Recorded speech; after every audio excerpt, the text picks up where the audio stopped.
দর্শক এই যে দেখেন আমার কিন্তু চিকেন বিরিয়ানি হয়ে গেছে। আপনাদেরকে বলেছিলাম না দেখাবো, এই যে দেখেন মাশাআল্লাহ মাশাআল্লাহ। কেমন লাগতেছে জানাবেন, আশা করি ভালো লাগতেছে আপনাদের, মজাও হবে ইনশাআল্লাহ খাওয়ার পরে। দেখি কি অবস্থা। এই যে দেখেন চিকেন আর পোলাও চাউল দিয়ে মজাদার চিকেন বিরিয়ানি, ঠিক আছে?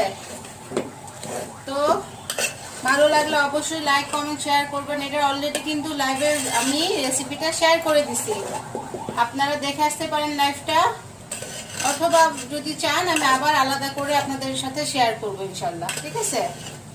সো এটাকে আমি সুন্দর করে এখন আরেকটু ভাপে রাখবো যাতে সিদ্ধটা হয় একদম, মানে এখানে কিন্তু আপনারা পুরো পুষ্টিটা পাবে চিকেনের।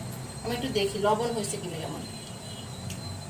মাশাআল্লাহ, আপনাদের বুঝাইতে পারবো না কি রান্না করছি আমি। মানে মাঝে মাঝে আমি অবাক হয়ে যাই, যে মেয়ে কিনা মার বাসায় একটু রান্নাই করতে পারতো না, সে কিভাবে এত ভালো রান্না করে। নিজের প্রশংসা আমি এখন নিজেই করতেছি। আশা করি আপনারা এভাবে রান্না করবেন। সবাইকে অনেক অনেক ভালোবাসা, এই যে ভালোবাসা।